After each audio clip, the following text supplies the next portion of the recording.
Kazino Admiral lažybos, Kazino Admiral. Nesaikingas lošimas gali sukelti priklausomybę. Naujiena – limituoto leidimo Sofos eksperto Mystery Box. Viduje užkandžiai, gėrimai, guminukai, futbolo kortelės, tikrų fanų bingo. Pasiruošk rungtynėms su Candy Pop.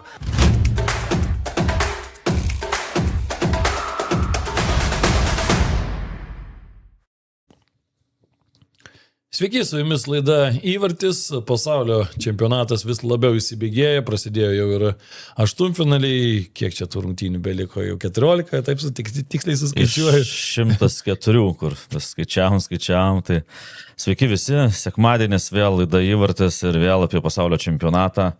Vėl visko daug ir dabar kiekvienos rungtynės lemiamos, lygių jų nebūna, vėl pratęsimai, vėl baudinių serijos ir vis mažėja tų pretendentų į pasaulio čempiono titulus. Taip, Tautvydas Ervinas, kaip ir kiekvieną, norėjau sakyti dieną, bet praktiškai čia jau tų diena, aš nežinau, ar tinka šitam čempionatui toks jau pavadinimas, kažkaip viskas susiplakė į vieną ir dienos keičia. Parom irgi sunku skaičiuoti. Jo, dienos keičia naktis, įvarčiai keičia korteles, pašnekėsim dar kai kuriuose mačuose, tai panašu, kad kai kurioms komandoms kortelės nebuvo galiojančios šiąnakt, bet dar turim užbaigti tuos dalykus, kas dar vyko kiek anksčiau, tai yra paskutiniai 16 finalio mačai ir be abejo pradėsim turbūt, kad nuo visgi pasaulio čempionų titulą ginančių argentiniečių, kurie vis dar lieka turnyre, bet tikrai buvo dvikova labai sudėtinga ir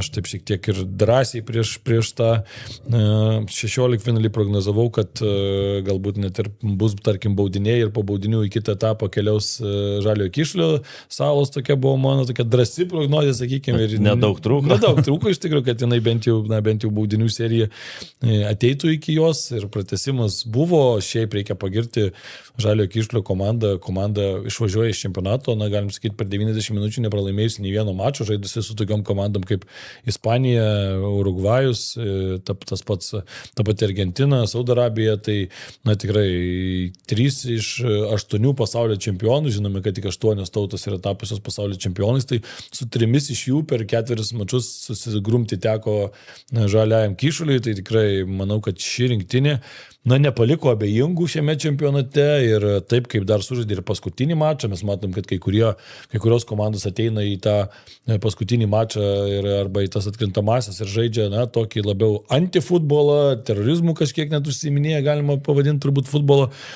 bet nieko panašaus, taip irgi tikrai buvo komanda, kuri žaidė agresyviai, žaidė kietai, kur reikėjo, bet tuo pačiu ir pademonstravo įspūdingų kombinacijų, pademonstravo galų gale, kad tai yra, kaip ir Vazinė po rungtynių sakė, mes esame maža šalis, mes esame šalis nedidelė tiek plotų, tiek ir žmonių kiekių, bet mes turime didelį širdis, mes esame kovotai, mes išeinam ir kaip tu mėgsti labai sakyti, žaidžiam taip, kaip mokam, nes daugiau nieko nemokam. Tai čia labai tinka šitai komandai, bet šita komanda, jinai moka žaisti futbolą. Moka žaisti futbolą, taip, ir pakalbėsim vėliau apie tas rungtynes, tai išeina komandos su aišku tikslu, tai yra kažkaip atsilaikyti tas 90 minučių, po to dar gal 30 minučių atsilaikyti ir ten tada visko būna, daužymaisi, provokacijos ir taip toliau, čia nieko panašaus nebuvo. Maža valstybė, pirmą kartą patekusi į pasaulio čempionatą ir tikrai, ten ne vieną kartą, ir treneris kalbėjo, kad tai tautos didvyriai, tauta turi didžiuotis, tai man atrodo, ten ne tik visa tauta didžiuojasi, bet man atrodo visas pasaulis yra labiausiai nustebintas šitos komandos ir tikrai toks didžiausias atradimas šio pasaulio čempionato, nebent dar kas nors iš tokių outsiderių laimės pasaulio čempionatą, tai sakys, kad dar labiau nustebino, bet čia tai tikrai įspūdingas pasirodymas ir aš net specialiai žiūrėjau tiesiogiai per vieną televiziją, po to įsijungiu net specialiai pasižiūrėti, kas vyko po rungtynių, visos tos emocijos. Tai matosi, kad, na, kaip tu kai vos neatspėjai, kad būtų baudinių serija, tai jie ir patys tikėjo tuo, matėsi, kad jie tiki tuo, nes atakuoja ir rungtynių pabaigoje, tai kiek ten buvo ašarų, tiek aikštėje žaidėjų, tiek tribūnose ir šeimos, taip, ir šeimos prie kartu ir vaikai, ir tie vaikai nedideli, tos ašaros, pilnos akis ašarų, verkia, tėtį guodžia. Kai vaikas verkiantis guodžia, verkianti tėtį, taip, tenai, sakau, ten tiek emocijų, ten, aš nežinau, prasme, ten jie tautos didvyriai, tai tikrai, bet man atrodo, kad, na, ten ant viso pasaulio jie dabar parodė, kas tas yra žalesis kyšulys, tai man atrodo, ten ir turizmas bus, nu, visai kitam lygiai ir taip toliau, aš, pavyzdžiui, na, monetas kolekcionuoju, tai jau pradėjau ieškoti, na, kokių nors monetų ir taip toliau, ir kitų šalių jau pradėjau supirkinėti su futbolu. Tai ten viskas tas susikurs apie tą šalį, sužinos tikrai daug žmonių vien dėl futbolo, nes futbolas jau seniai nesporto šaka, futbolas yra reiškinys.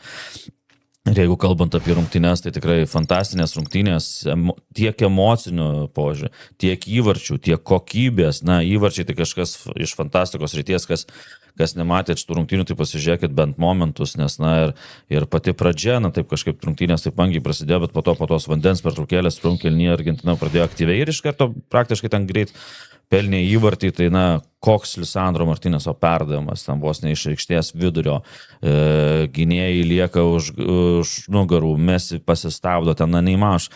Jau mes prieš laidą kalbėjom, kad Messi taip pasistabdo kairę koją, šlapia dar žolė. Ir taip pasistabdyti, na tai nežinau, gal pusė vartininkų taip rankom nesusistabdytų kamulio, kaip Messi tą padarė koją ir iš arti Vozinė nuginkluoja ten į vartų viršų, bet dar žiūrint iki to, kai buvo Messi, na, koks yra intelektas, koks jo yra supratimas futbolo, jisai stovi keli metrai nuošalėje, gynėjas mato, kad jis stovi nuošalėje, Messi grįžta tuos kelis žingsnius, kad nebūtų nuošalėje ir tik tai grįžęs iš karto startą deda į priekį ir tuo pačiu momentu iš karto eina perdavimas iš Lisandro. Na, tenais ataka, na, man atrodo, kad ten namų darbai, nes dar kelias kartus tai bandė daryti, bet jau Messi buvo prižiūrimas, tai Messi rodydavo, kad į kitą kraštą, duokite į kitą kraštą, tai skau, ten ta ataka ir įvartis irgi kažkas iš fantastikos ryties. Taip, ir ten jau yra Vozinė, tikrai šios rungtynėse irgi vėl sužibėjo, mes kalbėjome apie tą mačą su Ispanija, čia vėlgi 8 atmušti smūgiai ir tikrai buvo labai sudėtingų egzaminų, buvo ir tas Messi išėjimas 1-1 dešinę koją, na ten ne visai sakykim 1-1, bet jau tikrai įspūdinga situacija, tada buvo tas baudinys, kur irgi ten šiek tiek vėlavo su ta gyvatvorė ir teisėjas ten kažkaip... Ten teisėjas kažkaip labai anksti sušvilpė. Taip.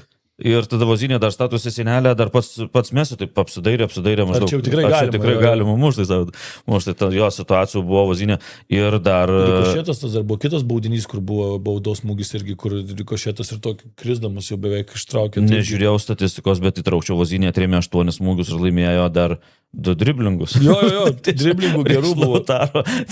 Puolėjas prieš jį posėdžio. Tai jau buvo, tenais visur jau rašo, kad daugiau driblingų šiame pasaulio čempionate per atkrintamųjų fazę atliko nei Cristiano Ronaldo. Jau lygina tokius, kas gal nėra labai geri palyginimai, bet tikrai įspūdinga, ką darė Vozinė. Ir šiaip man tik tai gaila, kad Vozinė jau 40 metų, nes aš manau, kad po tokio čempionato jisai, būdamas ten kokie dar 10 metų jaunesnis, tai tikrai gautų kur nors neblogą tikrai pasiūlymą, bet aišku, jau savo pasidarė daugiau nei 20 milijonų followerių jau Instagram'e, jau mačiau ten ir reklaminius jau kažkokius jau video jau ten dedasi, jau komerciniai. Po kiekvieno atremto plus milijonas, po kiekvieno driblingo plus 2 milijonai. Tai tikrai įspūdinga ir šiaip visą mes istoriją galime atsiminti, kad žalėsis kišlys Vozinė atvažiuoja 40 metais ten iš antros Portugalijos lygos, kiti žaidėjai ten, kaip juokavom ir kalbėjom su LinkedInais ten atrinkti, su žinutėm, atrodo, atvažiuoja pusiau ten, tas pas Vozinė ten dar iki 25 ten ir autobusą vairavo, ir elektrikų darbavosi ir panašiai. Na, čia yra pasaulio čempionato tos vertos istorijos, kur atvažiuoja galbūt komandos, kurios, faktas, kad jos ten, žinai, tas 32 ar 48 komandos sudėliok į kažkokią lygos fazę, ar ne, ir tu žaisi, ir tos komandos, na, per ilgą laikotarpį jos tikrai bus ten, kur turėtų būti, maždaug ten kažkur žemiau, bet kai žaidžiama tas trumpas turnyras, kai žaidžiamos tokios vienos lemiamos rungtynės, na, tie futbolininkai už tą savo valstybę, už tą savo žemės ir žmonės joje, ir ypač tokiuose mažuose, man atrodo, pasiruošę tiesiog viską atiduoti, išsigręžti tose rungtynėse, kiek tik tai yra įmanoma. Ir čia yra pagarba tokiom komandom ir ypač kalbėsim apie Paragvajus situaciją. Čia žaidėjai nieko negali prikipti, tai buvo ir kietesnių žaidimo epizodų, bet jų futbole visuomet būna ir čia yra normalu, bet šita komanda verta visų gražiausių žodžių, visos pagarbos ir tikrai tuo pačiu reikia pagirti ir Argentiną, nes daug kas irgi kažkiek tai kalba apie tai, kad čia Argentina, čia tokia komanda įveikia, čia taip sunkiai ir panašiai, bet Žaliasis Kyšulys tikrai pademonstravo šitam čempionate, kad jie yra kieta komanda, kietas riešutėlis ir mes žinom, kad Argentina irgi nėra ekipa, kuri pasižymėtų, kad labai turėtų ten 3 ar 4 žaidėjus, kaip prancūzai, kurie ten gali 1-1, 1-2, bet kurioje situacijoje praktiškai savo varžovą veikti. Argentiniečiai visgi labiau yra struktūrizuota komanda, žaidžianti tokie perdavimais. Taip, aišku, turi Leo Messi, bet irgi reikia suprasti, Leo Messi jau irgi yra 39 ir jis jau irgi šiame čempionate, jis ten driblingų kažkokių jau įspūdingų, tokių, prie kokių mes buvome prie jo žaidimo pripratę, jisai nebetlieka, nes čia yra normalu. Ir dar oro sąlygos tokios buvo, kad tikrai 39 tai jau sunku, bet tikrai pagarba, kai tu ištrauki ne tik 90 minučių, bet ir dar pratesimą, tai tikrai parodė, kad dar jisai turi daug parako, o kalbant apie rungtynes, tai tas ir buvo smagu žiūrėti ir gera žiūrėti, kai tu kapojasi gynyboje Žaliasis Kyšulys, vienas kitą pasaugo, dengi, ten matom marškinėliai, tai buvo ten ne tai, kad šlapi, ten buvo permirkę visų marškinėliai. Ten juos nusimt po rungtynių, sunku, tik su komandos draugų gali pagalbą. Tikrai buvo sunku, manau, kad įsitikinęs tu esu, nes kai taip prilimpa, ten jau įaugo į kūną tie marškinėliai. Tai ir tikrai matom, ir pirmas koks įvartis, Duarte 59 minutę, išeina ir ramiai nėra kažkokio perskubėjimo, nes kai akis ant kaktos tu padarai tą, ką priartėjai prie baudos aikštelės ir kažkokią nesąmonę perskubėjimą padarai. Čia perdavimas tarp kojų, smūgis gynėjų tarp kojų, vartininkų šalia kojų, tai vienos atakos metu tarp 3 porų virpstų praėjo kamuolį, kai juokaujama. Tai irgi puikus įvartis ir sakau, ta tokia ramybė techniškai susistabdė, pažiūrėjo, kur ką per klyną perdavė kamuolį, kitas iš karto vieną už Duarte. Fantastika, sakau, viskas tikrai žaidimas geras buvo ir tikrai nebuvo, kad eitų, daužytųsi ir laikytų tą rezultatą.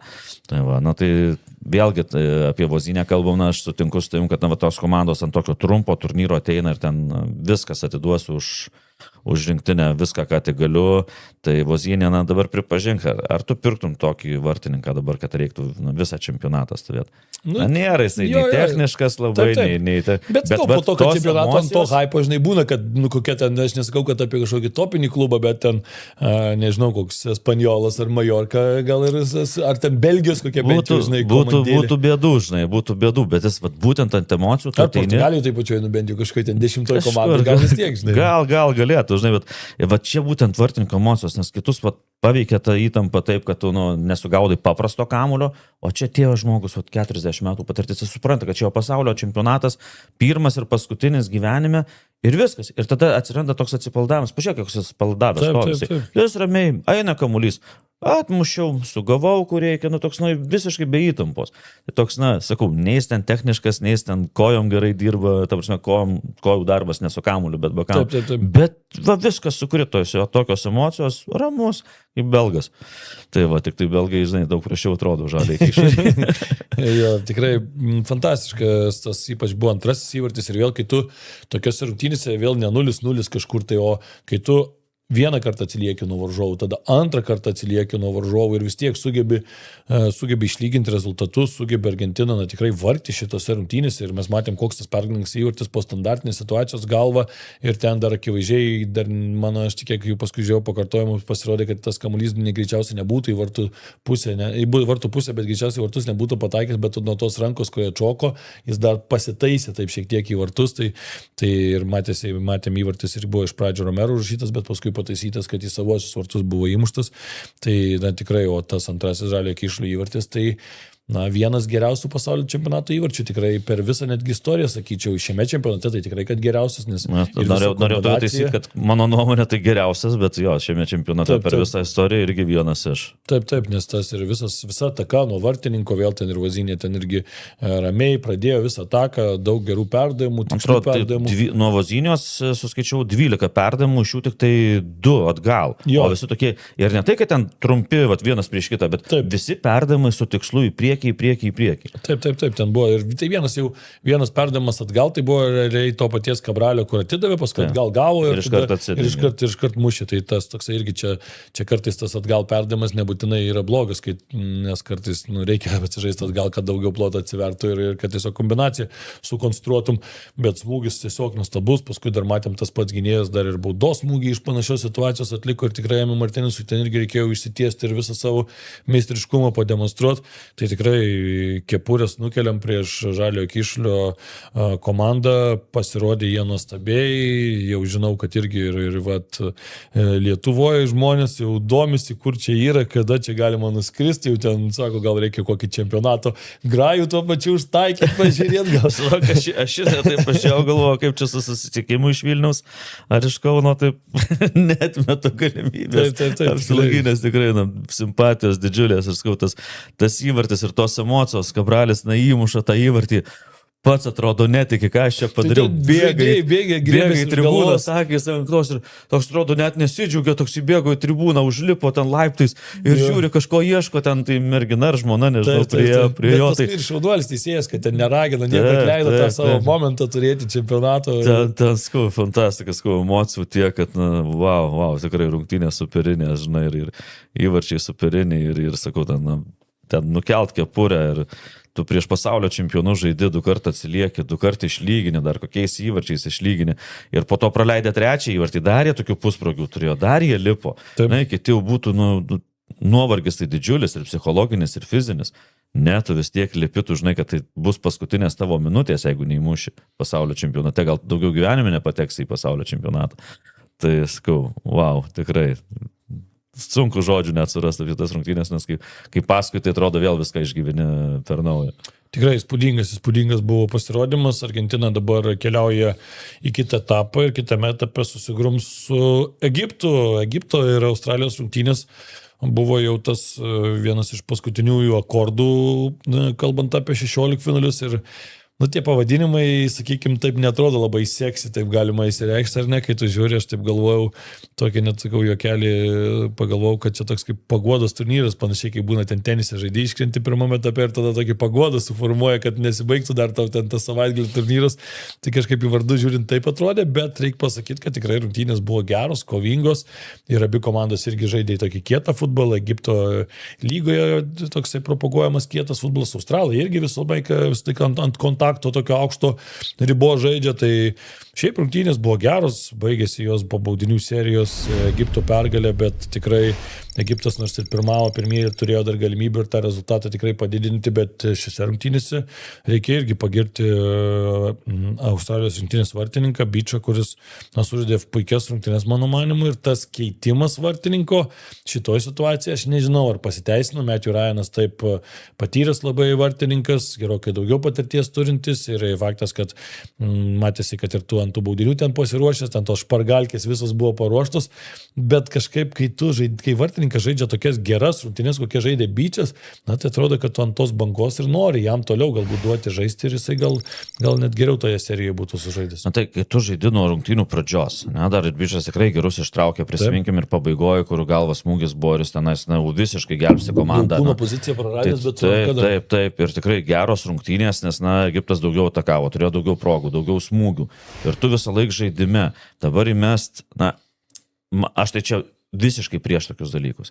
Visiškai. Ir ta prasme, treneriui vietoj Beacho tai būčiau pasakęs Beach, bet biškai kitaip. Kaip Kepa būtum sakęs, niekur aš nesikeisiu.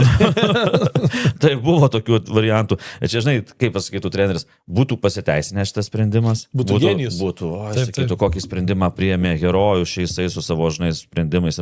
O dabar gavosi apie nieką. Ir iš tikrųjų, tu vartininkas esi, tu esi tam visam Tonusė tokiam. visiškai tu esi tose rungtynėse Taip, ir tu taip. viską jauti, tu kiekvieną žaidėją jauti, nes, na, jeigu smūgiuoti į vartus 11 metrų baudiniai, tai yra, kiti sako, loterija, ne kažką, nu bent jau dalis loterijos. Vartininkui tai yra loterija, nes tau reikia atspėti. Ten jau tikra loterija, bet tu vis tiek skaitai iš judesių, Taip. iš kūno kalbos, iš atraminės kojos, iš įsibėgėjimo, iš žvilgsnio ir tu tą visą, tavo smegenys apdoroja visą tą visumą. Ir tu išeini prieš pat, dar tave maždaug taip žinai, na, aš čia, ten treneris kažkaip net ir pasakė, kad, na, jūs čia vyručiai pasmūgiuokit, o vartininkėlis padarys savo darbą. Nu ir tu išeini, tai arba tavo atsakomybė per didelė tave sužlugdo, arba per didelis pasitikėjimas irgi sužlugdo. Nes, nu, būna dienų, kai vartininkai sako, na, nu nejauti. Nu nejauti, vat kaip muš. O būna dienų... O kartais kaip būna dienų, kur atrodo, kad stovi ir atrodo tie vartai tokie už tavęs maži ir atrodo viskas ten ištrauks. Nu ir viską, ir tu atrodo, jis pasiėmė kamuolį varžovas ir tu žinai, kur muš. Nu, taip būna. O čia jisai nieko neištraukė ir tik tai vieną atspėjo. Vienintelis smūgį atspėjo. Taip. O visi kiti, na, buvo ten... Ir tokie per greitas tas kritimas, greitai krenta, jau kai kurie net ten Salahas ten tai pamatė, ramiai savo tokį panenką, tai kaukšt per viduriuką ir viskas, nu, o australai aišku irgi, tu negali mušt.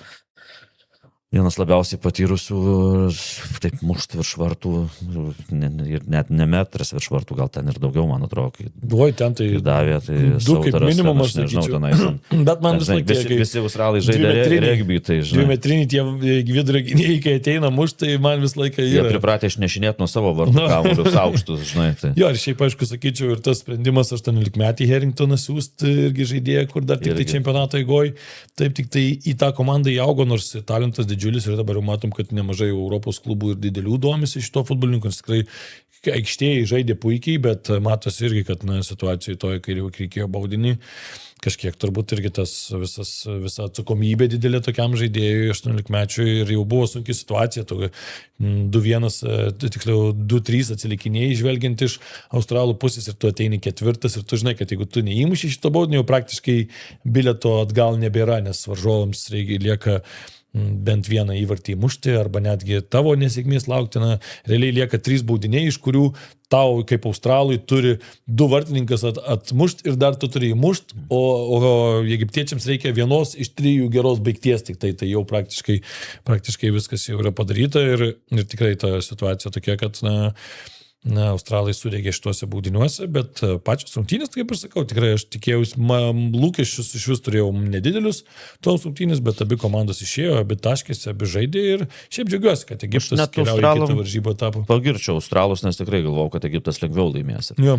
Tai australai jisai tas standartus išnaudojo ir taip toliau, aišku, reikia nukelti kepurę prieš Mo Salahą, ir traumuotą žaidė, pripažino, kad jis ir traumą kankina ir taip toliau, bet matosi, kad jis lyderis ne tik aikštėje, bet ir rūbinėje ir po to jis interviu duodamas pasakė, sako, aš rūbinėje visą laiką kalbuosi su, nenurodinėjau kažką, bet kalbuosi, įkvėpiu, ir žinom, žinai, faraonai, jie ten tikrai tas toks, jų valstybės Egipto tas pasididžiavimas toks yra viskuo, ką jie pasiekė gyvenime, tai jis vėl užveda už tų, žinai, tos druskos užbirio, kad, už čia turi. Ir jis strigo jo žodžiai, kad, pasakiau, mūsų karta, mums nepasisekė laimėti Afrikos, net taurės. Tai sako, čia mūsų istorija ir padarom istoriją čia, šiandien mes turim pakeisti istoriją. Tai sako, tas labai užvedė ir visi taip susitelkėm, nes jie pirmą kartą Egiptas įveikė atkrintamųjų varžybų etapą per visą istoriją, nes aišku, jie tik tai 4 kartą dalyvauja pasaulio čempionate. Bet tai va tas toks matosi lyderis ir aikštėje, nors sezonas buvo klubinis tikrai prastas, bet ir aikštėje, ir už aikštės ribų, ir rūbiniai, jisai tikras Egipto lyderis. Tai jie tikrai pelnytai pateko Egiptas į kitą etapą. Jo, tikrai kol kas solidų futbolą demonstruoja ir nemanau, kad Argentinai bus lengva, nes tikrai matom, kad šiame čempionate kol kas nėra lengva niekam šitose visose tokiose sunkiose rungtynėse. Kalbant, aišku, apie Egiptą, įvartį į savo vartus įsimušė Hani, kuris ir su belgais įsimušė į savo vartus, tai per vieną čempionatą 2 įvarčius į savo vartus per tokį trumpą, per 4 rungtynės įmušti jau. Turi puolėjai pradėti mušti, nes bus rezultatyviausias. Tikrai nesmagi situacija, bet kai viskas baigėsi laimingai, o paskutinysis jau 16 finalio mačas buvo tarp Kolumbijos ir Ganos. 1-0 Ganos pergalė po Arijos, tikrai gražaus įvarčio, 14 minutė, labai taip ramiai užtikrintai pastatė koją, išpildė tą situaciją. Ir reikia pasakyti turbūt, kad dar viena užtikrinta labai Kolumbijos pergalė, užtikrintas žaidimas, man labai gerai šitas rungtynės simbolizuoja tai, kad Gana apskritai netliko nei vieno smūgio į vartų plotą ir taip pat puikiai simbolizuoja turbūt, kad per pridėtą teisėjo laiką praktiškai Gana beveik nebuvo Kolumbijos aikštės pusėje, kolumbiečiai ir smūgius darė, ir atakavo, ir kamuolį kontroliavo, tai čia irgi parodo, kad tu tikrai šitose rungtynėse, sakyčiau, netgi Kolumbija turbūt per daug sunkiai rezultatų laimėjo, turbūt turėjo būti ir lengvesnė pergalė ir užtikrintesnė rezultato prasme, bet žaidybinė prasme, tai tikrai Kolumbija šias rungtynės visiškai kontroliavo, valdė ir buvo geresnė komanda. Rezultatas tikrai neatspindi įvykių aikštėje ir Gana šiek tiek nemaloniai nustebino, nes jokio žaidimo nesiklijavo, kaip turiu minėti, ten statistika, tai ten visiškai pienieka, smūgį į vartų plotą 8-0 Kolumbijos pusė ir įvartis tikrai gražus, bet žinai, paminėsiu ir perdavimą, Luisas Suarezas po priverstinio keitimo gan greitai šiasi aikštelę, nes per 12 minučių abi komandos po vieną žaidėją neteko dėl traumų, tai ir gan greit keitimus reikėjo daryti ir geras perdavimas, pirmas jam nepavyko prasiveržti, iš karto perdavimas ir ten Ganos gynėjas tikrai gerai stovėjo prie krašto ir dengė ten vos ne kaip vartininkas visą plotą, bet vis tiek padarė perdavimą ir paleido, kiti gynėjai paleido visiškai vienas. Ką tik buvo keitimas, nes irgi Ganos žaidėjai pakeitė tą dešinį gynėją ir toks jausmas, kad dar tas naujai išėjęs įsivažiavęs buvo. Ir jis visiškai liko ten, nežinau, per kokius 4-5 metrus. Tai Arisas visiškai vienas įvertino situaciją, vartininkas bėga link tolimo, jisai prieš bėgimo eigą, taip, iki taps. Irgi puikus įvartis ir po to Kolumbija ten atakavo, daužina, tikrai reikia pagirti Ganos vartininką, Atizigi, 7 atremti smūgiai ir kokie tie smūgiai, tikrai visokių ten buvo ir tolimų smūgių, ir iš arti, ir užsimdavo poziciją, tai jeigu ne jis, tai tenais, Luisas Diasas, kiek jis ten 5 smūgius net. 5 smūgius turėjo ir ten visokių irgi ir tikrai galėjo mušti tokios, buvo ne tavo diena. Prieš vieną tengi situaciją visiškai jau buvo padėtas. Ir po tokio įmušė po gero perdavimo, kur nukirto per pusę aikštės ir tu uždarai tą nuošalę. Ir vėl jau, ten tai ne jo diena buvo. Ne jo, tikrai vakaras. Bet tikrai tenais ir puertą į tolimą kampą mušė ir ten ir galvą traukė, tikrai daug. Tai jeigu ne vartininkas, tikrai Gana būtų ten prasileidus 3-4, tai tada būtų panašus rezultatas į įvykius aikštėje. Dabar 1-0, bet tikrai Kolumbija užtikrinta pergalė. Jo, labai kol kas gerą įspūdį man palieka Kolumbija. Reikia pasakyti, kad ir tik vieną įvartį praleido prieš Uzbekistano. Tik tai pačiame pirmajame grupės mače, o po to įveikė užtikrintai Kongą. Turėjo laimėti tikrai rungtynės su Portugalija, daug geriau žaidė tame mače ir čia irgi Gana kol kas labai ramiai susitvarkyta, tai ta pora dabar būsinti tarp Kolumbijos ir Šveicarijos irgi sakyčiau, kad labai įdomi, nes abi komandos turi ir tų talentingų žaidėjų atakoje, abi komandos ir tokios struktūrizuotos, gerai moka ir gintis, tai sakyčiau, kad tikrai bus, man atrodo, labai smagi tokia skirtingų kažkiek filosofijų dvikovų be jokios abejonės, nes viena komanda iš Europos, kita iš Pietų Amerikos, bet čia Kolumbija aš netgi daug šansų duodu eiti kitą varžybą etapą, nes kol kas tikrai man viena iš didžiausių čempionato staigmenų ne tik rezultatais, bet ir tuo solidumu, kurį demonstruoja šitą komandą kol kas. Ir dar jų privalumas bus, tai žais kaip namie. Matom, Kolumbija žaidžia kaip namie, tiek ir galių susirinka, tiek ten šėlsta, tai irgi palaikymas didžiulis, o jis daug ką reiškia, kai tau susirinka ten 70-80 tūkstančių žiūrovų ir už tave ten 40 tūkstančių bent jau. Tai visai kitaip žaisti. Šią naktį galės pajausti irgi vieną komandą, ką reiškia žaisti išvyko ir dar aukštikalnėse. Taip, o mes dabar trumpą reklaminę pauzelę nepadarysim ir tuomet sugrįšime jau su pokalbiais apie prasidėjusius aštuntfinalius.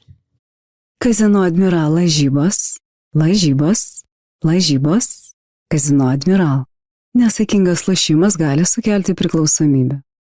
Naujiena – limituoto leidimo Sofos eksperto Mystery Box. Viduje užkandžiai, gėrimai, guminukai, futbolo kortelės, tikrų fanų bingo. Pasiruošk rungtynėms su Candy Pop.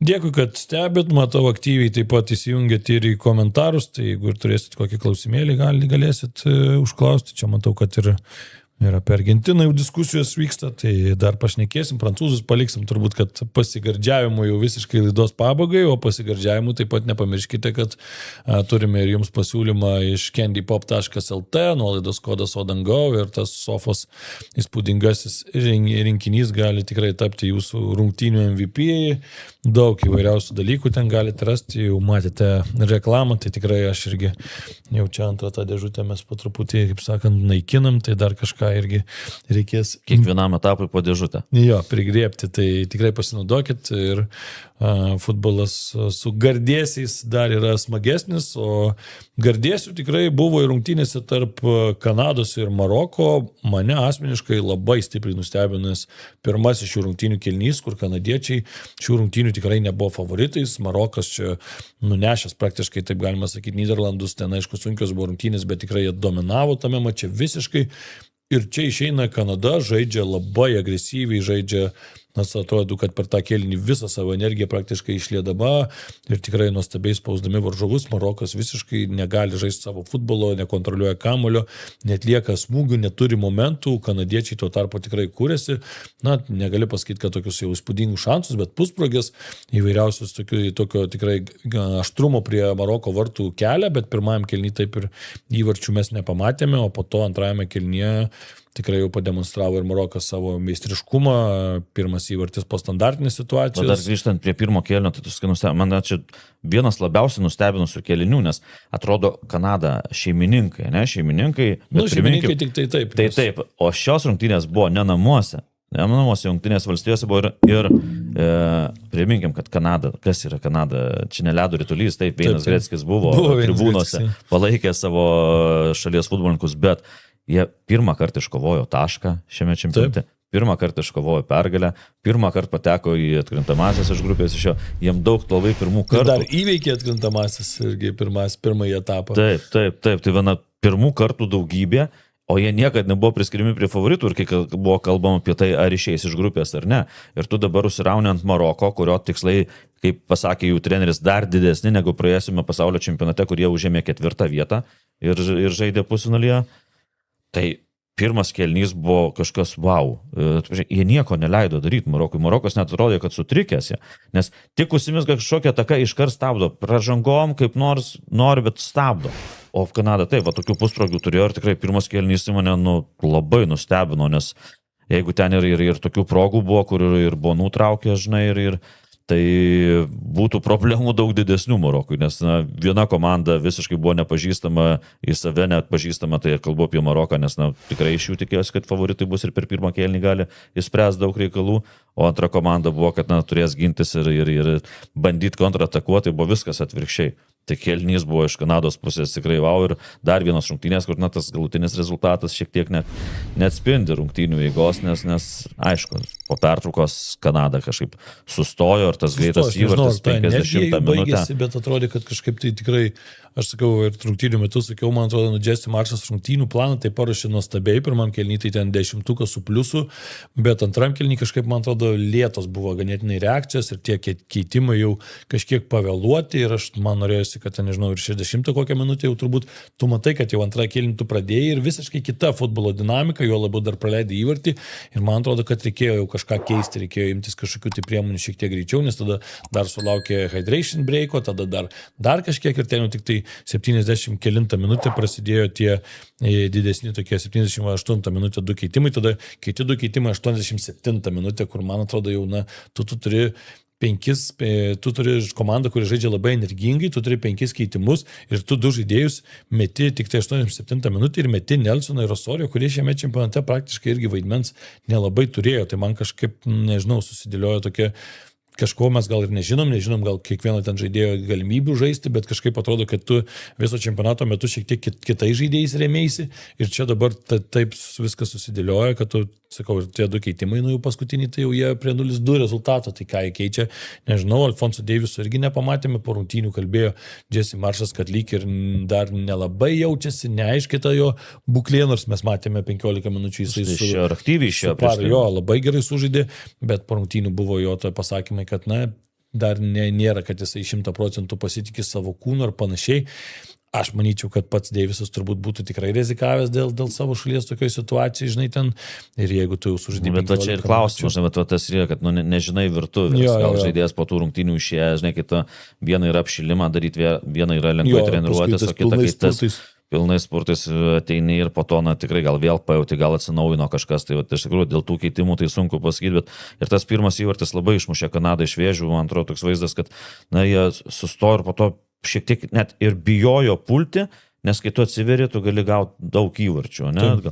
Tai aišku, ten galėjo viskas pasikeisti, irgi tokia situacija, kai dabar tikrai nesu, kas kanadietis veržiasi ir kai sulaiko už rankų, už kūną rankų sulaiko, jo ir būtų antrą geltoną gavęs. Taip. Ir paskui iškart trimušį įvartį jisai. Tai va ten situacija, bet tu nematai už nugaros, kas ten tave laiko ir taip greit nesuprasi. Ten būtų viskas, krisk, netesk atakos, nes būtent geltonos negavo, nes teisėjas parodė, kad teskim rungtynes. Spėjau paleis dar taip laiku dar taip. O būtų antra geltona ir būtų visai kitaip situacija susiklošius, bet čia vėlgi, kas būtų, jeigu būtų. Tai skau, Kanada antrą kėlinį visai kitokia atrodė, o Marokas ten puikiai išnaudojo tos atsivėrusius plotus ir matom po to ten iš karto apie trečią įvartį ten nėra ką kalbėti, nes pabėgo 3 prieš 1 gynėją. Bet aišku, tas pirmas įvartis labai daug ką nulėmė ir ten jau tas meistriškumas Šafo Hakimi puikiai perskaityta situacija, perdavimas tiesiog idealus ant kojos.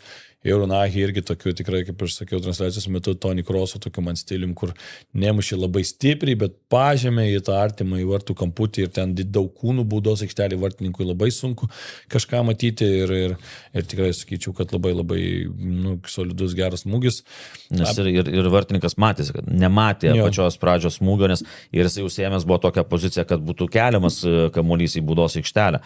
Tai jisai grįžo į aikštės, į centrą vartų ir po to dar tarp kojų Maroko vienam žaidėjui praėjo tas kamuolys. Kanados gynėjas irgi stengiasi pasiekti daug tų kojų ir tu matai tą kamuolį pavėluotai, kad jisai ateina tau į kampą ir labai tikslus smūgis, o ten nieko jis negalėjo pagelbėti. Tai tikrai labai gerai žaistas baudos smūgis ir čia tikrai, manau, 100% namų darbai, nes...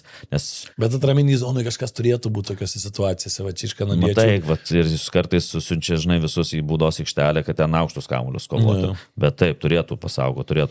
Nes tiek jau daug laisvės, kartais būna, tu gauni tokį smūgį, bet primatai, kad prie tavęs vis tiek dar būna kažkoks žaidėjas, kuris artėja ir tau tada automatiškai vis tiek smūgiui, mažiau kampo lieka, tu tada vis tiek kažkiek jautiesi prasčiau ir gal neturi tiek laiko, tu negali visiškai į kamuolį susikoncentruoti, toksai pusiau periferinių lyg ir bandai stebėti, kas vyksta, tada gal ir smūgis netaip iki galo gerai pavyksta, tas taimingas, visos tos detalės sueina, o šitoje situacijoje tai Unagė taip jau laisvas buvo, kad jisai tam smūgiui visiškai galėjo pasiruošti ir tikrai, aišku, geri Unagė 2 įvarčiai tapo jis iš rungtynių herojumi.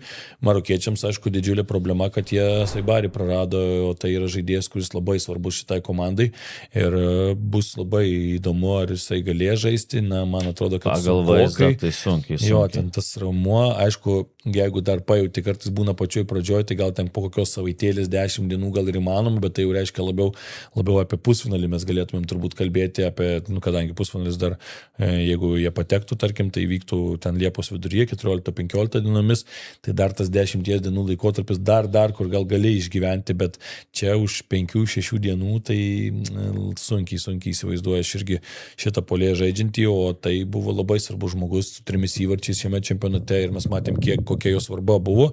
Bet Marokas vėlgi antrą kartą iš eilės keliauja tarp 8 geriausių, praėjusiame čempionate ir net į 4 pateko, pusfinalėje žaidė, tai tikrai įrodo, kad tai jau yra jėga, su kuria jau reikia skaitytis ir kai mes prieš čempionatą turbūt teisingai net ir Maroko nedėjome tarp tamsiųjų arkliukų, nes jie jau buvo priskiriami praktiškai prie tų topinių 10 komandų, kurios gali laimėti čempionatą iš esmės ir tu negali turbūt komandos, kuri žaidė pusfinalį, kuri Afrikos čempionato finale žaidė, ten, čempionais tapo turbūt ne taip, kaip norėtų, ne žaidimu visgi, bet kad ir žaidė finale vis tiek irgi tai yra įrodymas tos komandos lygio ir akivaizdu, kad tai yra komanda, kuri ir po 4 metų, ypač kai čempionatas vyks namuose, tai bus tikrai priskiriama jau ir netgi sakyčiau dar turbūt labiau prie favoritų, ypač matant, kad tai yra jauna ekipa, kuri turi žaidėjų, kurie po 4 metų tik tai dar bus geresni, kaip kalbu apie ten Buadė, Lainaui, kurie jau šiame čempionate irgi atsiskleidžia, bet tikrai tai Saibari tas pats jau Müncheno Bayern žais, tai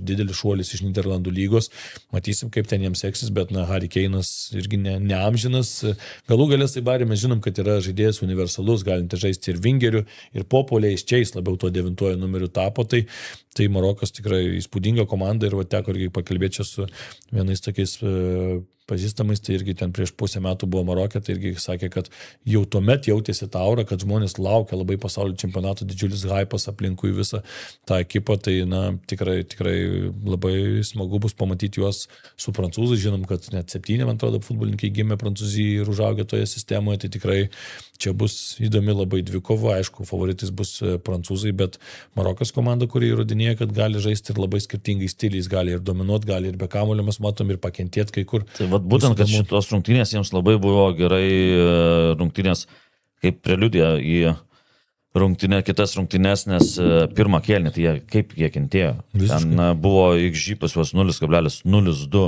kampiniai Kanada 5-0.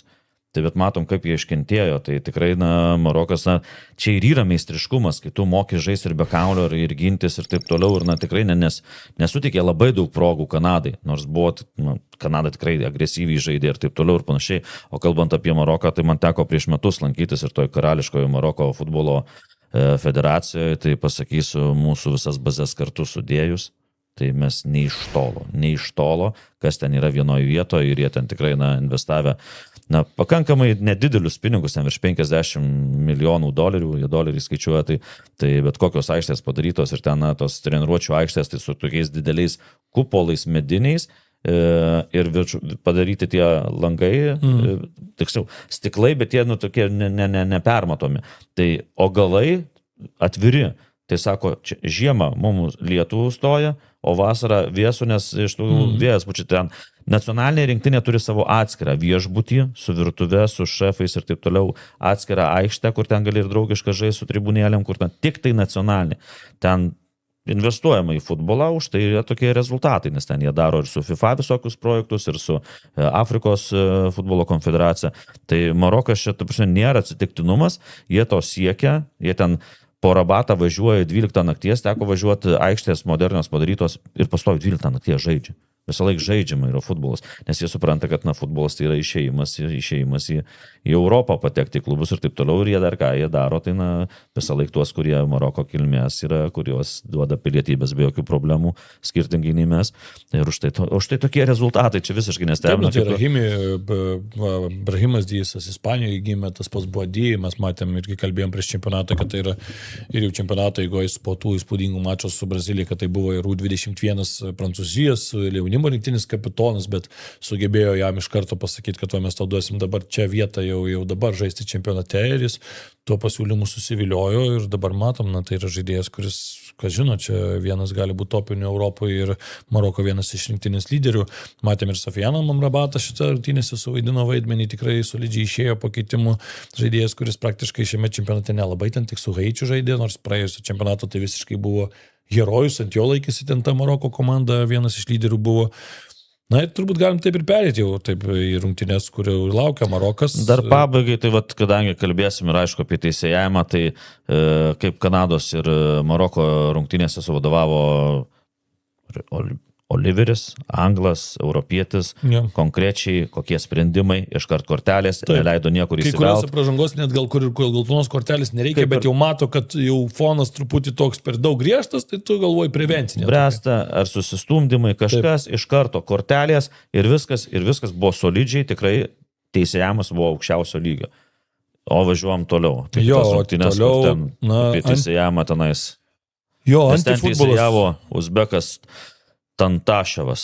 Draugas Tantaševas. Nežinau, ten ar galima pavadinti tai, kas vyko teisėjavimu, ir kaip ir nežinau, ar galima pavadinti futbolu. Iš vienos pusės, aš kaip ir kalbėjau čia, kur buvo rungtynės, kai žaidė Austrija, ne su Ispanis, ir mes kalbėjom, kad tu išeini, žinai, kad negali talentų prilygti ir ką tu darysi. Akivaizdu, kad tiesiog daužysies, kovosi, stengsis kai kur varžovus išprovokuoti ir panašiai. Tai visą tą Paragvajus darė ir dėl šito aš nepykstu. Man labiau yra pikta tik tai dėl tų visokių nesąmonių, kurie ten patys krenta, vaidina patys, ten bando, griuvinėja. Ten buvo žaidėjų, kur iš vis aš nesuprantu, su kuo jie su futbolu susiję, nes netrodo, kad labai labai susiję, bet vėlgi šitose situacijose ir šitose rungtynėse aš labiausiai tai kaltinu būtent arbitrą, nes, tokia komanda kaip Paragvajus, kai tu jai nerodai kortelių, tai čia yra tiesiog paskatinimas. Atrodo, kad tu prieini prie Galarsos, prie Velaskesų, prie visokių ten tų Kaseresų ir tu jiems tiesiog per petį patapšnoji ir sakai, va, taip, šaunuolį, taip ir dar toliau. Šaunuolį, Varykit vyručiai, aš čia jums leidžiu, vėliavą į ranką, kaip sakant, bet, tikrai, ta prasme, čia buvo iš Paragvajaus pusės tas kietas žaidimas, viskas gerai, bet man dar kas sužavėjo šitose rungtynėse, jeigu apie gerus dalykus kalbant, tai kokia buvo prancūzų savitvarda, kaip čia jie sužaidė, kaip jie nesivėlė į jokias praktiškai konfrontacijas, ten kažkiek jau buvo, bet jų tiesiog išvengti buvo neįmanoma, bet net ir juose ten viskas buvo susikoncentruota į žaidimą, tu ten eik, atsiprašant, savo keliais, man neįdomu, Mbappé iš vis aukščiausias lygis visur su šypsena, su ramybė, su kažkokiu tokiu pasitikėjimu savimi ir, tikrai, ir Mbappé ten paskui ir tie žodžiai sako, jeigu labai toks įkando varžovams, bet sakyčiau, labai geras buvo pasakymas, kad jeigu mums reikės sukišti savo rankas į Š, kad praeiti visą tai, mes ir sukišim savo rankas į Š, bet mes irgi mokam žaisti ir, sako, ir tokį nešvarų futbolą, bet mes mokam ir žaisti tiesiog taip, kaip galim ir tą pademonstravom. Tai mes ir pradedam rungtynių apžvalgą ne nuo to, ne nuo įvarčių. Aišku, vienas tik įvartis buvo ir tas iš 11 metrų žymos, bet kalbam apie tą antifutbolą. Čia buvo antifutbolas iš tos prasmės, kad, taip, tikslas pateisina priemonės ir Paragvajus kapojosi kaip tik gali. Ir kojom, ir rankom, ir alkūnėm, ir atvirom kojom, ir taip toliau, bet, teisės, kaip tu gali nerodyti kortelių už tokius dalykus. Galarza bėga, vieną kartą bėga šalia Mbappé, kerta į galvą. Bet ne tai, žinai, kaip būna, ten irgi, kaip škotai anksčiau bėgdavo. Jo, būna taip, rankom, žinai, o taip judesys, ta prasme, į galvą. Vieną kartą, antrą kartą stovi pulės Pamekano, man atrodo, dengi ir matosi sulėtinį. Alkūnę, konkrečiai alkūnę, kūną daužo. Tai kaip jūsų tiek teisėjų, ten jau dabar tų teisėjų daugiau negu futbolininkų. Taip. Kaseresas nukrenta, Mbappé prasižengia prieš jį, jis nukrenta, jisai atvira koją, bumt, Mbappé į koją. Tai tu stovis šalia, alio, Taškentas, kur jūs? Tu stovi šalia, tai geltona kortelė, minimum geltona kortelė. Ten dar kai kurie taip labai balansavo ant ribos, kad varas neperžiūrėtų. Tokias ant oranžinės ribos praktiškai visur. Toks varas kaip ir dar nežiūri, žinai, bet geltona kortelė. Ten aišku, kiti, žinai, nuo pat pradžių buvo ten. Tai varas nežiūri, bet tu vis tiek pertraukos metu tu jau eini ir tu gali tuos epizodus pažiūrėti ir tu jau žinai, kad jie žaidžia taip, tai tu pamatai tokį epizodą ir duok tą kortelę ir tai tas pats Galarsas su geltona kortelė jau tikrai mažiau tenais jau skiričiuosi, žinai. Tiesiog, ką Tayloras darė, tai iš karto jau mato, kad reikia, ta būda gal neverta geltona. Ir taip užtikrinai. Geltoną kortelę, o tas laksto, prancūzam vis dalina. Ten aišku, buvo tik tai, Konė jau specialiai jau ten. Konė jau norėjo patikrinti. Jau Konė sako, jūs taip, tai parodysim, kad ir mes biškai. Tai tas toks futbolas buvo ir tai didžiausia pagarba Didierė Šamui, nes matosi, kad su komanda dirbtų iš tuo klausimu, nes matė, kaip Urugvajus žaidė paskutiniam grupių turė, tai Urugvajus, Paragvajus, čia tik raidės skirtumas. Tai žinai, tai grinai tas pats. Buvau pasilgęs ir vokiečių. Žiūrėjau tas rungtynės ir galvojau, kur tie vokiečiai. Nes čia, ką jie išdarinėjo, tai kažkaip, sakau, ten daužimas, toks provokavimas. Bet, sakau, atrodo, pirmam dar kėlinyje, kad ten jie atrėmė smūgį ir dėkė atėjęs prie ten rėkė. Jo, ir kiekvienam momentą ant to Mbappé rėkė ir taip toliau. Ir galvojau, kad tikrai susimuš. Rungtynių pabaigoje, nežinau, kol kas neradau nieko, kas rūbiniai. Nes matosi, kad iš karto atėjo. Tai prancūzai supranta, jiems nereikia tų būtent dėl kortelių, nes jie šoko muštas dar ir po rungtynių. Tai jie ten ir teisėjų bėgo. Ką jie gali iš vis teisėjų pasakyti? Aš tai supratau. Kaip tu gali negauti? Ką tu dar kažką tam teisėjų, tai rankas išbučiuoti nebent ir dar garbės piliečių, kokią nors Paragvajus titulą gali tik tai suteikti. Ta prasme, jie dar pribėga prie to teisėjų ir dar kažko nepatenkinti. Čia kosmosas tas. Po to su jie nustūmė juos iš karto nuvarė prie savo fanų džiaugtis, bet jau šoko taip, pripažinkim, kad Paragvajus matytų, kaip džiaugiasi pergalę prancūzai. Bet nelindo jokios konfliktus tikrai, nes matosi, kad buvo padirbėta Mbappé visą laiką su šypsena. Maikėm, aš manau, nebuvo keičiamas. Tai norėjau sakyti, žinai, po to jaučiu, baigėsi, žinai, rungtynėse Primor. Draugė Kilianai, galima marškinėlius. Nu, kas yra tai su Kilianu, ten, man atrodo, neblogų bairių paskaldė vienas kitam, tai gal dar tie ir susikeitė, nes ten jų tai tokie dar buvo tikrai, kad ir buvo 4 epizodų, bet daug ir matėsi šypsenų, tokių steikį, ispaniškai gerai Mbappé kalba, tai manau, kad ten turėjo apie ką pasikalbėti. Kai Messi po rungtynių su žaliųjų kyšuliu pasakė, sako, na, ten tikrai Messi pagarba, jis ėjo su visais ir nusifotografavo, vis ten prašė jo ir kažkokių nors suvenyrų nusifotografuoti kartu, tai sako, visi prašo marškinėlių aikštai, tai daužė mane. Tai čia manau, kad Paragvajus irgi prašė marškinėlių apsikeisti, o rungtynėse, na, tai va, tai kiek mes prakalbėjom dabar ne apie futbolą, bet apie tai, kas, nepuošia futbolą. Reikia pasakyti, kad futbolo tai daug ir nebuvo, prancūzai bandė pramušinėti, bet labai gynyba, ką reikia pagirti, tikrai Paragvajus buvo solidi ir net ir tokia su tokiu talentu komanda tikrai labai nerado visiškai praktiškai vietų, per kur bandyti juos ten pažeisti, tų progų, netiek ir daug buvo, smūgiai iš toli, kažkiek nėjo prancūzams, ten bandė, bet daug labai virš vartų, ten liekė tų kamuolių, ten ko ne, gal tik vienintelis toksai rimtesnis smūgis iš distancijos buvo, bet aišku, ta įtampa nuolatinė tikrai buvo tie Dembelė, Olise, ten Barkola, Mbappé, nuolatos ten su tai savo judesiukais, ten juda krūta, kas šiame čempionate džiugina, tu matai Mbappé prarandantį kamuolį, sprintuojantį atgal, atsijimantį kamuolį, va tai, ko norėjo iš jo Luisas Enrique PSG, tai gauna Didier Deschamps Prancūzijos rinktinėje, akivaizdu, kad čia jo tikslai yra maksimalus ir čia jis pasiruošęs aukotis ir gal kartais ir neįvartį įmušti, o labiau va tokius perdavimim, tokius dalykus padaryti aikštėje, tas labai jaučiasi. Kažkiek gal šitos rungtynėse pertraukos metu pagalvojau, kad Žanas Filipas Mateta galėtų būti visai išeitis, kai tu turėtum, žinai, tokią aukštą augalotą puolėją, ten galėtų grumtis jisai ir gal tada prancūzai kažkiek pakeistų tą žaidimo stilių, gal daugiau perdavimų į baudos aikštelę atlikinėtų, žinai, taip jau galvoju, kad pirmam kėly nesiseka, nepavyksta praeit, galbūt, bet matom, kad vis tiek buvo kitaip, vis tiek buvo Mbappé paliekamas ten pačiam tam atakos migalyje ir matėm Desiré Doué išėjo po keitimų ir uždirbo baudinį, ten neprisiknysi baudinys, tikrai buvo ten ta situacija. Taip, aš tai kažkaip per pertrauką sakau, bus labai sunku, nes matėsi pirmam kėlinyje tarpų neranda. Jie visi ginasi.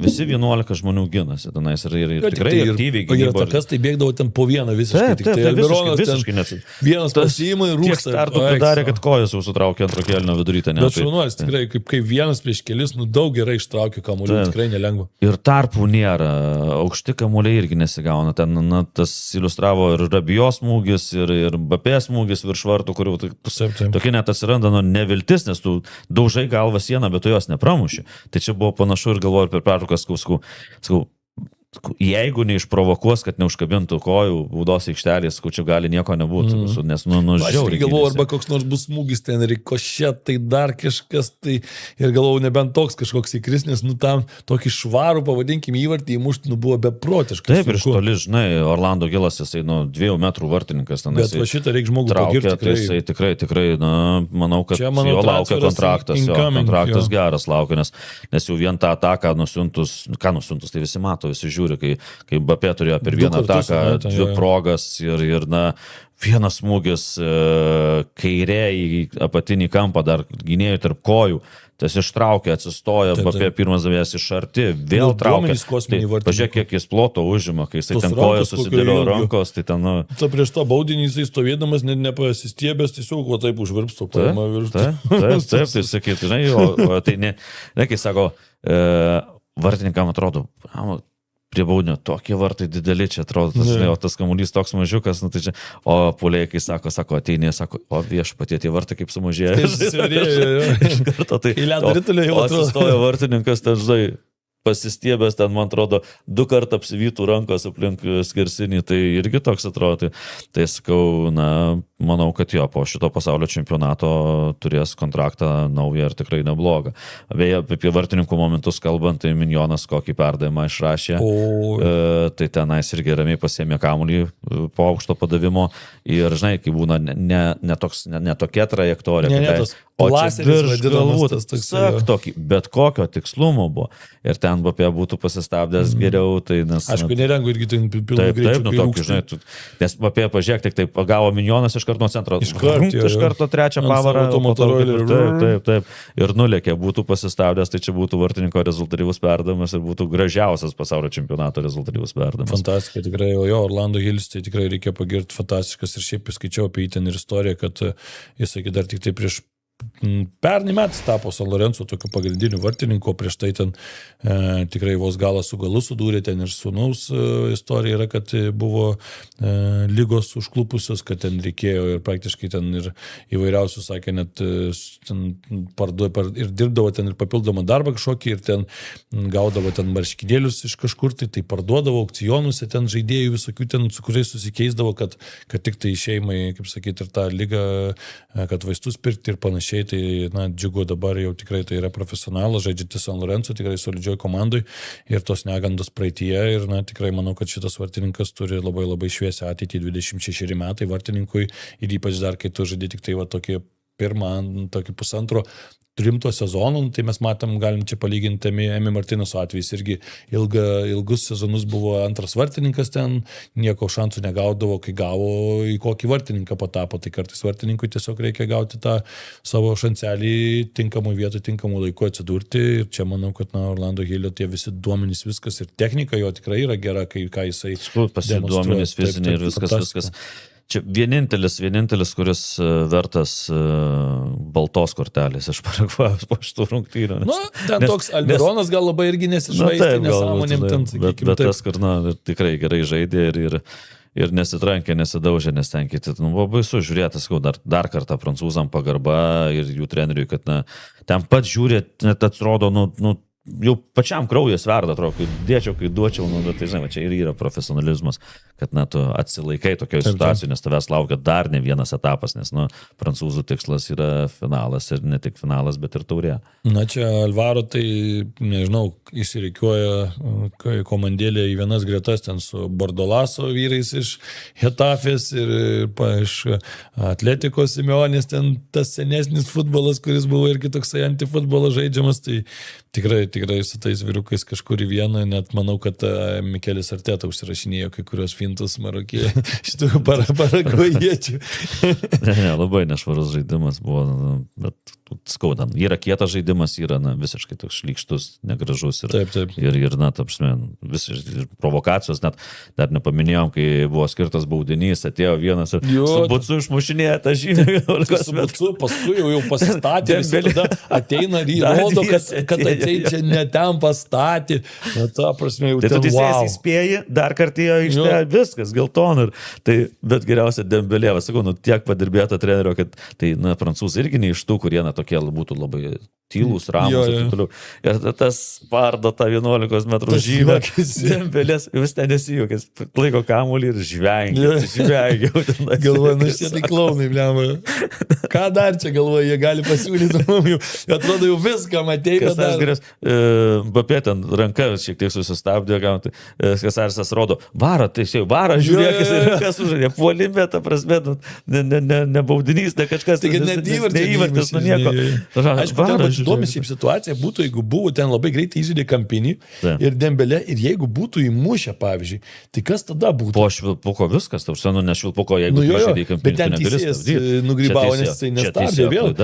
Bet tada tu iš esmės šitam čempionate tu kaip ir galėjai atšaukti neteisingai paskirtą Kampinį. Tai gal tada ta ranka grįžtų, tada atšauktų greitai Kampinį, nes ten taip greitai įžaidė. Jau būtų turėję Taškentas vartytis. Jau būtų nelengva, nes aš tada pagalvojau, kad labai greitai, čia prancūzai gudriai padarė greitai žaisdami ir tu jau kaip ir atrodo, tai viskas jau stabdymų nebėra, žinai, tai, bet įdomi būtų situacija, bet kai buvo prancūzai kitame etape, mes žiūrėkim, kas laukia šį vakarą ir tikrai įspūdingi 2 mačai, Brazilija, Norvegija, irgi fantastinis laukia, aš manau, kad futbolo reginys, tikrai kažkas nuostabaus gali čia būti, abi komandos tikrai labai solidžios, taip, iš Brazilų gal ir daugiau tikėjomės šiame čempionate kol kas, bet vėlgi su japonais jie parodė ir savo jėgą, ypač antrajame kėlinyje, norvegai, sakykime, žaidžia tikrai taip turbūt, kaip mes ir tikėjomės, gal kažkiek netgi ramiau negu tikėjomės, nes galvojom, kad gal ta šiek tiek įtampa jos kaustės šito čempionato, bet atrodo, kad tą įtampą tikrai jau pavyko nusimesti,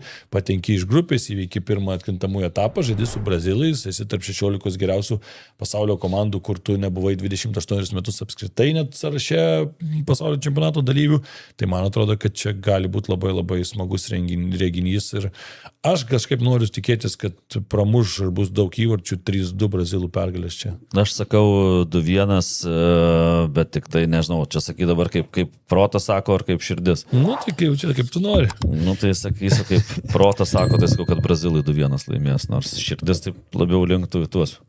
Į tuos ir klotus. Norvegai, nes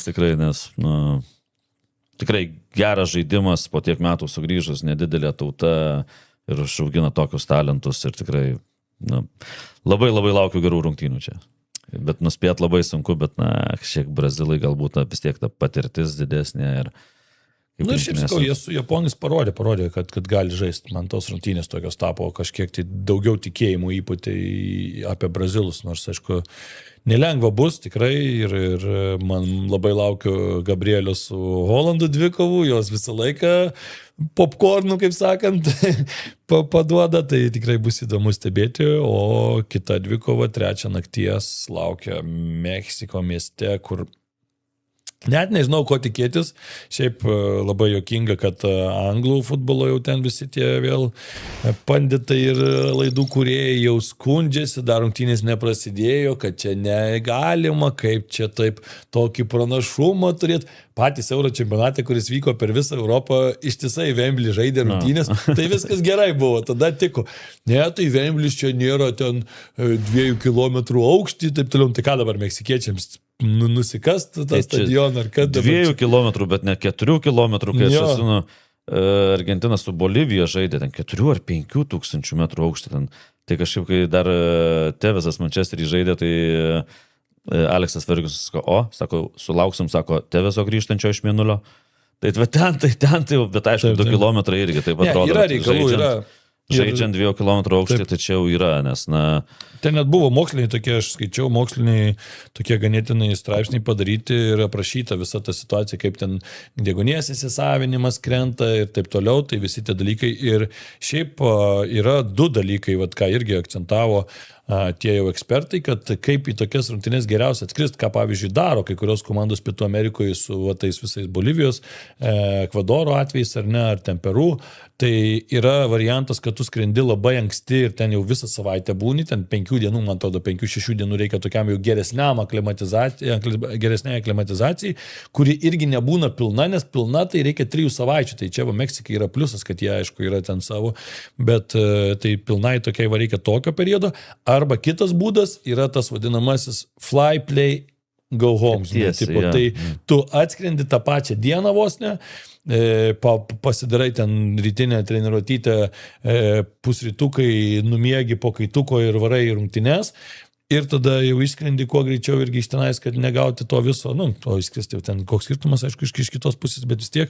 O anglai šiaip nepasinaudojo nei vienu, nei kitu, nes pirmas negalėjo tokio būti varianto ir jie atskrido prieš 48 valandas, matėm, aišku, ten jau pasimokė po Ekvadoro variantų, tai kad visas ten viešbutis, visa ta teritorija jau aptverta, ten policija ir kariuomenė ten, visi įmanomi, pažiūrėsim, meksikiečiai vis tiek gali rast būdų, aš manau, ten žinant juos, kaip ten vis tiek pačirškint kažkiek tai varžovus, tai, bet sakau, nebus lengva tikrai anglams ir dar nebus lengva. Apie tas aklimatizacijas ir adaptacijas individualių sporto šakų sportininkai, tai jau seniausiai tai daro, nes treniruosi aukštikalnėse, kur mažiau deguonies, kad tų kaunelių kraujo daugiau prisidarytų ir taip toliau ir panašiai. Bet kiekvienas sportininkas individualus ir dabar kaip tu pritaikysi 23 ar 26 futbolininkam, ten neaišku, kaip tu jiem, kiekvienas visiškai individualiai, netgi kelionės vieni kitai perneša, kai kurie ir tą pačią dieną sako viskas gerai, žinai, kitiem būtinai iš vakaro reikia. Tai va čia buvo sunku pristaikyti, tai man atrodo, kad jau jie darė taip, kaip priklauso, nes vis tiek iš vakarėse turi treniruoti oficialią spaudos konferenciją ir taip toliau, tai viskas pagal tą planą ir darė, o Kaip jie prisitaikys, tai čia kitas klausimas, bet man atrodo, kad tokio meistriškumo futbolininkams tai neturėtų būti didelė problema. Jo, ir dar vienas įdomus faktas prieš šitas rungtynės, kad Raulis Jimenezas yra daugiausiai įvarčių įmušęs į Jordanui Pickfordui į vartus, tai prieš šitas rungtynės buvo toks atkapstytas, tai pažiūrėsim, ar ta prasitęs serija, žinoma, Meksika dar vis yra nepraleidusi įvarčio, bet aš kažkaip galvoju, kad anglai vieną įmuš, bet aš visgi Meksikos pusėje 2-1, tik nežinau, ar po pratęsimo, ar kaip, bet kažkaip tikiu, kad Meksika žengs į kitą varžybą etapą visgi savo toje Actekui legendiniai, kuri nėra labai sėkminga anglams, reikia pasakyti. Tikrai taip, bet aš sakau, kad Meksika Anglija bus 2-2 ir po baudinių anglai laimės. Po baudinių anglai, tai čia įdomi dėlioja anglai po baudinių. Čia vokiečiai, sakai, pralaimi po baudinių, tai anglai jau pagaliau turi laimėti, kažkas apsiversti. Kažkas turi laimėti, žinai. Okay, tai va tokios mūsų. Tai dar dvejos rungtynės, man atrodo, ne, kad bus iki kitos laidos. Kita laida mūsų bus antradienį. Tai dar Portugalija, Ispanija. Tai... čia tai desertas, visiškai labai laukiu šitų rungtynių. 2-2 baudiniai ir Portugalai važiuoja į kitą etapą. Aš tai neskau, Ispanai laimės 2-0. Ir Jungtinės Amerikos valstijos, Belgija. Va čia tai... kad ir kaip nenoriu aš, bet reikia turbūt vis tiek amerikiečių siųsti kitą varžybų etapą, nes taip jau yra. Tai sakyčiau, Belgija labai neužtikrintai atrodo, bet irgi kažkaip tikiuosi, kad bus rezultatyvios rungtynės. 3-1, tarkim. Aš sakau 1-1 ir po baudinių amerikiečiai kitą etapą važiuoja. Jeigu baudiniais, tai žinau, už belgus dėčiau. Nes man atrodo, belgai daugiau turi ramų žaidėjų. Antra, žinai, kai namuose vis tiek tas toks yra, žinai. Taip, ir kur tu aišku vartuosi, bet kažkodėl taip nusprendžiau, nes belgai ten tas praeitos rungtynės. Bet gal belgai jau, aš tai dar, man šitos rungtynės dar neaišku, ką Rudy Garcia pasirinks. Pamatytum sudėtį ir būtų aiškiau, nes gal kokį De Bruyne paims pasodins, pavyzdžiui, kas vėl gali kitaip pakeisti komandos. Ir išleis antram kėlinį, pavyzdžiui, Baloguno nebus. Jo. Aš dabar, žinau, persigalvojau. Dėdu už belgus 2-1. Aš lieku prie to pačio. Važiuojam. Kažkaip padiskutavom, prisiminiau, kad to Baloguno neturės. Belgija atrodo tokia vis tiek įsižaidžianti komanda. 2-1 Belgija, važiuojam taip. Tai va, tokie reikalai, turi kažką raudoną kortelę. Tai aš aišku, tai Paragvajų. Teisėjų, aš tai teisėjų, tai žinai, Paragvajos kapovas. Gerai, tai tu teisėjų, aš tada Galarsai duosiu. Ten Galarsai, tai ten raudona, ten man atrodo, taip pat per ranką per galvą reiktų duoti, ten kortelė nepadės. Aš tai visiems teisėjams, su FIFA teisėjų korpuso vadovu Kolina priešakį. Tai tu matai Urugvajų, Paragvajų. Neskirk tu Uzbeko teisėjau tokioms rungtynėms. Jo, tai ką, nėra, pasižiūrėk, situacija. Tai va, tai teisėjam raudona kortelė ir ne pirmą kartą šitose laidose per šitą pasaulio čempionatą, nes, supratis apie futbolą, tai kai aš apie atominę fiziką. Tai ties tu ir baigiam. Gerai, o aš tai Galarsai savo, kad ir tikrai pastangų daug įdedama, bet, kai kurios situacijos, ten tas labiausiai tas kritimas, kuris ten priejo prie Olisėtas, jam rodo ten taip, tos to rankų kažkur keliai ir tai krentas, kas čia vyksta, wow, ten. Bet River Plate buvęs vyrukas, tai normalu, žinau, praėjęs ten mokyklėlė jo, bet, tikrai raudona kortelė šitam vyrukui. Mes tikėkimės, kad daugiau futbolo, mažiau to tokio terorizmo, harambolo vadinamojo vyks.